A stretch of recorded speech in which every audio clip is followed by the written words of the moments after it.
అందరికీ నమస్కారం అండి. తెలంగాణ రాష్ట్ర ప్రభుత్వ ఉద్యోగులకు సంబంధించి డిఏ బకాయిలు, కొత్త పీఆర్సీ, ఓపీఎస్, టీజీ పీఆర్సీకి సంబంధించి 2025 ఈ వీడియోలో వీటన్నిటి గురించి పూర్తి వివరాలు అయితే తెలుసుకుందామండి. ముందుగా వీడియోని సపోర్ట్ చేసే వారందరూ కూడా వీడియోని ఒక లైక్ చేసి మీ తోటి ఉద్యోగ మిత్రులకు వీడియోని అయితే షేర్ చేయండి.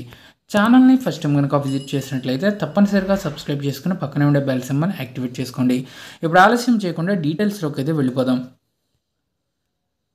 తెలంగాణ గవర్నమెంట్ ఎంప్లాయీస్కి సంబంధించి డిఏ బకాయిలు అయితే చాలా ఉన్నాయండి. పెరుగుతున్న ధరలకు అనుగుణంగా ఉద్యోగులకు చెల్లించే కరువు బత్యాన్ని 6 నెలలకి ఒకసారి సవరించి చెల్లించడం గత 4 దశాబ్దాలుగా జరుగుతుంది.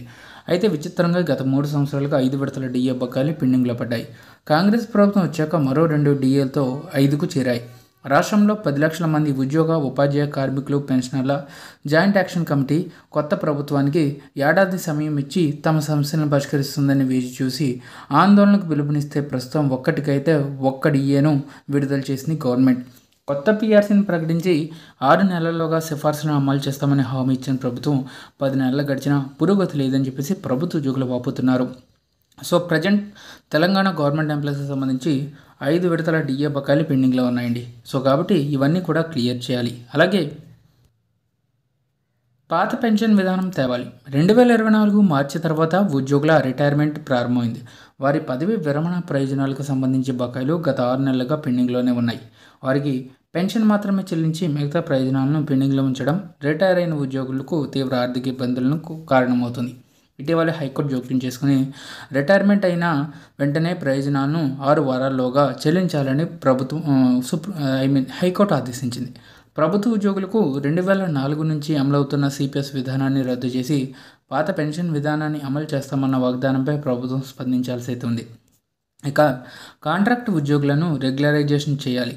రాష్ట్రంలో 12 యూనివర్సిటీల్లో దాదాపుగా 1400 మంది వరకు కాంట్రాక్ట్ అసిస్టెంట్ ప్రొఫెసర్లు పనిచేస్తున్నారు.